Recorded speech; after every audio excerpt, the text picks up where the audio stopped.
Hello, this is your Express briefing for Monday, August 5th. For the San Antonio Express News, I'm Candice Avila Garcia. Become a subscriber and read more of these headlines at expressnews.com. We've missed you, football! Today is the first day of high school football practice for local schools.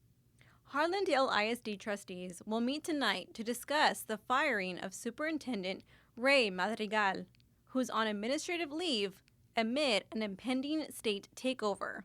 Expect partly cloudy skies and a high of 97. More than 3 months after a fatal crash, investigators are still searching for an unidentified truck that spilled a large load of white gravel on Interstate 37 in Atascosa County. Norma Verial Brooks, a single mother of 2 grown sons who had worked at USAA for 29 years, died from her injuries, including severe brain injuries and several fractured vertebrae. Texas Department of Safety investigators have spent countless hours contacting trucking companies and quarries in their search for the vehicle.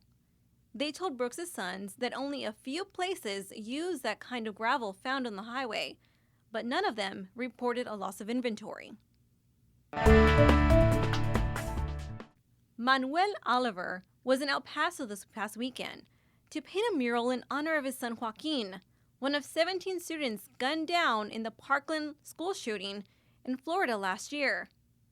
On what would have been Joaquin's 19th birthday, gun violence struck again close to the family. A gunman killed 20 and injured dozens at a Walmart shopping center in El Paso on Saturday. Hours before, another 9 were killed in a shooting in downtown Dayton, Ohio. Vigils were held across the nation Sunday. Texas leaders reacted to the El Paso shooting with a mix of grief, anger, and calls to action. Petrochemical companies along the Gulf Coast have trumpeted efforts to invest in recycling and biodegradable plastics, but have struck a different tone behind the scenes. Companies and their trade groups have engaged in a long legal and political battle to block the government from enacting bans on single-use plastics, products designed to address the very waste problem they're committed to solving. Plastic lobbyists have largely succeeded in arguing against plastic bans. Last summer, the Texas Supreme Court ruled an existing law prohibiting such bans.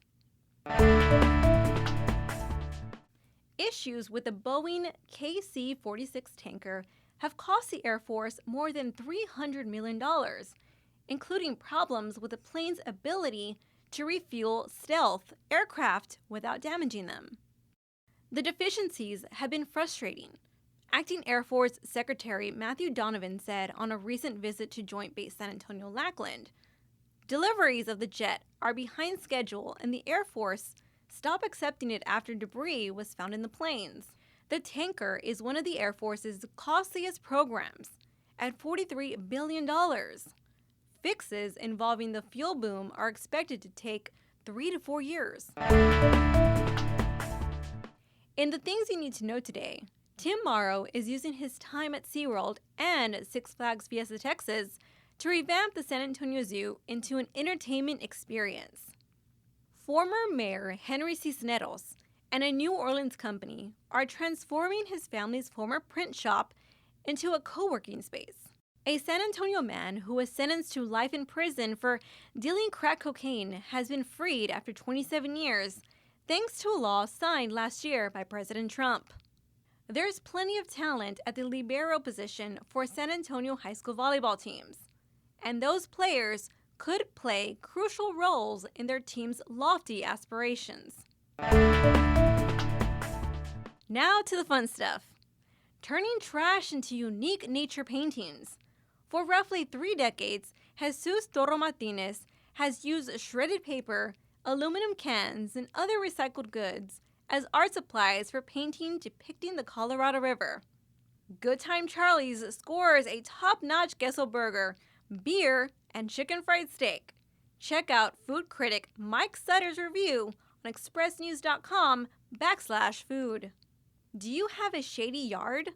Learn how to handle a lawn mostly covered in shade by checking expressnews.com and going to our Home and Garden section.